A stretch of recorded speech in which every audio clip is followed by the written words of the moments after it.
Assalamualaikum warahmatullahi wabarakatuh. Salam kemanusiaan, salam sehat untuk kita semua. Ada pepatah mengatakan, tak kenal maka tak sayang. Perkenalkan, nama saya Syakila Meja Varian Purnama. Saya dari PM Mariwira SMK Negeri 7 Purworejo, nomor undi 21. Di sini saya akan belajar bersama mengenai pendidikan remaja sebaya atau PRS tentang gender. Tapi sebelum saya memulai penyampaian saya ingin mengingatkan kepada kita semua bahwa kita harus selalu menerapkan protokol kesehatan di kehidupan sehari-hari ya. Pemerintah selalu menegaskan kita bahwa kita harus mematuhi 5M. Apa sih 5M itu? Yang pertama, memakai masker atau menggunakan face shield. Di sini ada yang tahu belum cara memakai masker yang benar gimana? Saya contohin ya.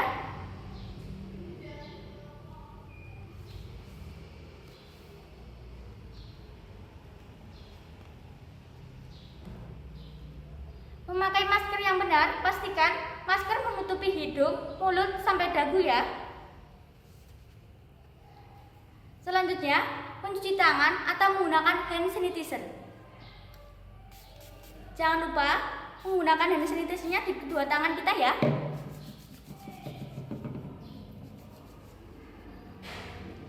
Menjaga jarak minimal 1 meter. Menghindari kerumunan. Di sini ada saya dan kameramen ya. Serta mengurangi mobilitas yang tidak perlu. Maka dari itu, ayo kita selalu menerapkan protokol kesehatan di kehidupan sehari-hari supaya wabah COVID-19 ini cepat berlalu di Indonesia. Untuk memahami konsep gender, saya akan membahas mengenai pengertian gender, contoh gender, dan kesetaraan gender.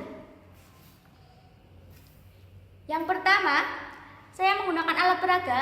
Di alat peraga saya ada sebuah logo. Ada yang tahu nggak ini logo apa? Dijawab sendiri-sendiri di rumah ya. Saya hitung sampai 5. 1, 2, 3, 4, 5. Ya benar, ini logo gender. Yang bawah menunjukkan logo gender laki-laki dan yang atas menunjukkan logo gender perempuan. Gender merupakan sifat yang melekat pada kaum laki-laki dan kaum perempuan yang dikonstruksikan secara kultural dan budaya. Namun ada juga yang menyebutkan bahwa gender merupakan pembagian peran atau pembagian tanggung jawab baik pada laki-laki dan pada perempuan yang ditetapkan oleh masyarakat. Selanjutnya, ada perbedaan ciri fisik antara laki-laki dan perempuan pada masa pubertasnya. Yang pertama, laki-laki mengalami mimpi basah, sedangkan perempuan mengalami menstruasi.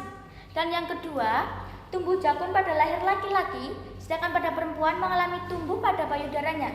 Dan yang ketiga, mengalami perubahan suara untuk laki-laki menjadi lebih besar, sedangkan untuk perempuan menjadi lebih lembut.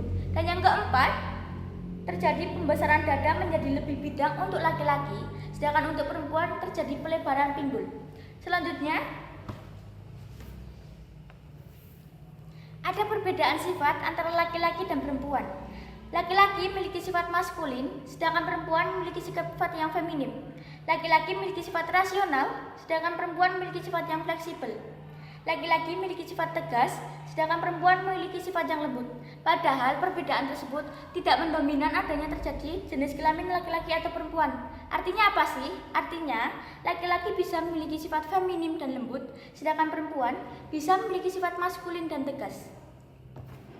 Di sini saya ada wayang-wayangan. Wayang-wayangan saya menyebutkan contoh hak kewajiban antara laki-laki dan perempuan. Kewajiban laki-laki bekerja keras untuk menafkahi keluarganya, sedangkan kewajiban perempuan di rumah yaitu memasak atau membersihkan rumah.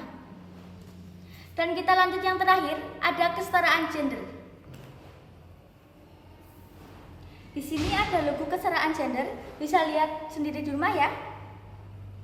Kesetaraan gender merupakan pandangan yang harus diterima oleh semua orang, baik pada perlakuan yang setara dan tidak didiskriminasikan pada jenis kelamin.